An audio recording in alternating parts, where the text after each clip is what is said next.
You want to get a little high without anything to imply, then just go to the web and put on some Mylar images. But those images came at a time of extraordinary excess and brilliance in New York, in a loft in Chinatown, where Ira draped Mylar and had his friends, those you know, those you don't know, those you want to know, went out and created a little bit of Mardi Gras. The season starting now in New Orleans, back then in a place called the Ritual Theatre of Hallucination. Ira once told me this about that place.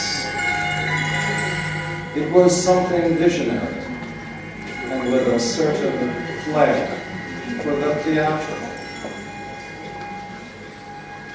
They'd gather at his loft, friends and acquaintances in the know, poets, painters, dancers, musicians, actors, set designers, costumers, simply to play, to initiate the great adventure of the play.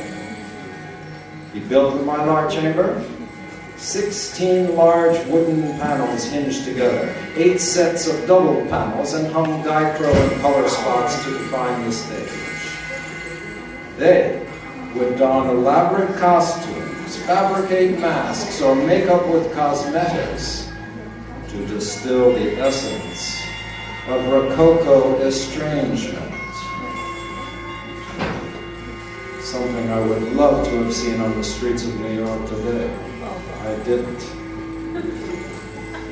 From Marvel comic book heroes, and where are they today?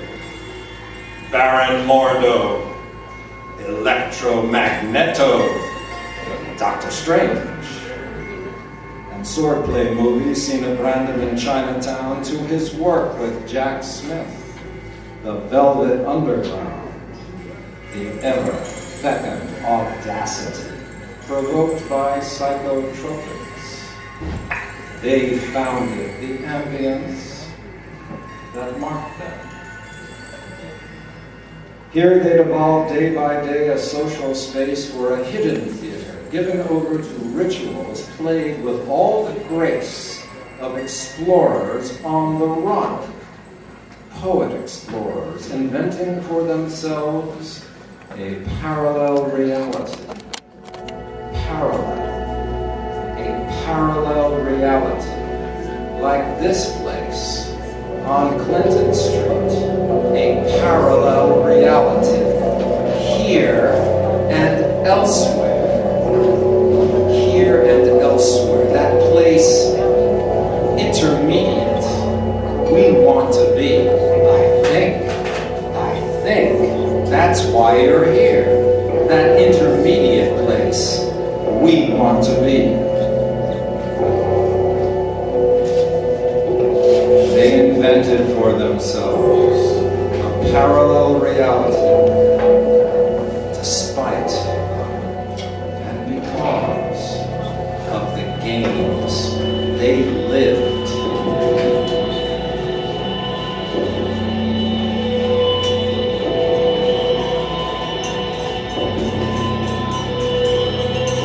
Games. Those games. They,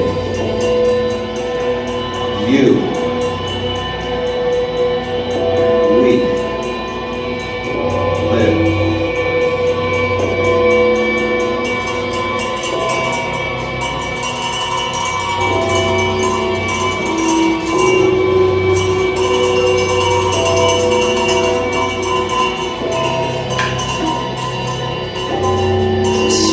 Form of artistic desperation. Artistic desperation. Of desperation. this desperation here, now.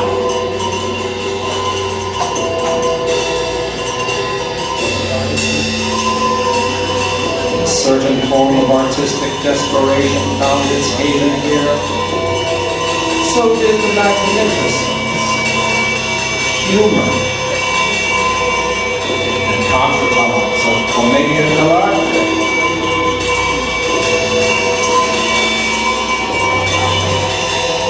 If demons rose here to command the block attack, so did erotic allurements embrace and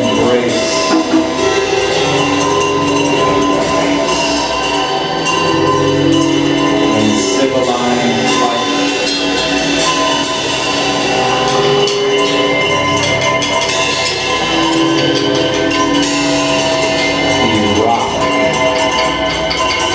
Allurements.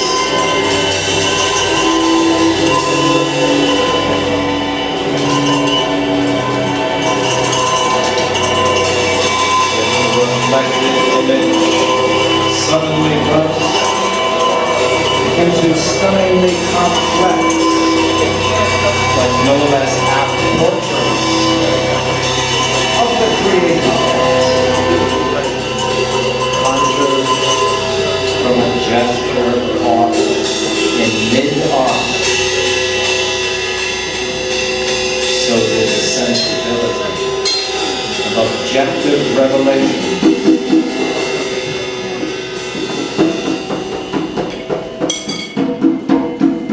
Within the sweet chaos of momentous fun, players found their doubles equal to themselves. Find themselves equal to their fantasies, themselves equal to their fantasies.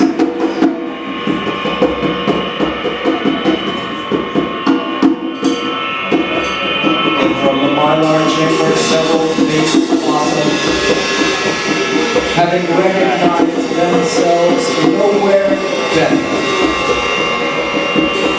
Whose heart, years later,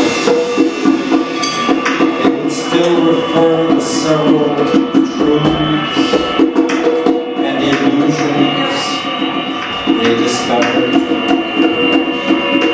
or reaffirmed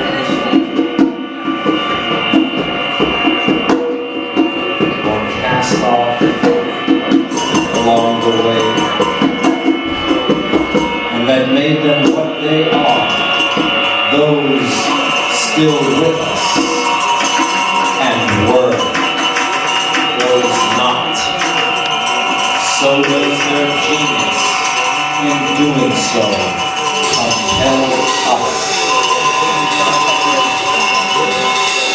The Ritual Theatre of Hallucination was not, and can never be, a solitary dwelling place. Nor is there anything obscure in this place.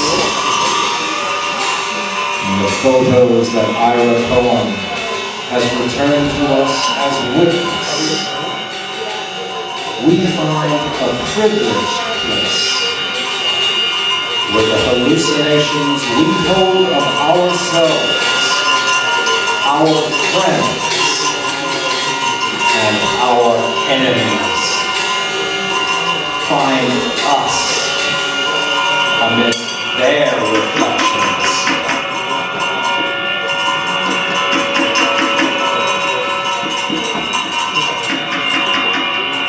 Madness is not the apotheosis of reality by hallucination, but the eradication of reality from the hallucinations we have, however subtle or tenderly or brutally they appear to us.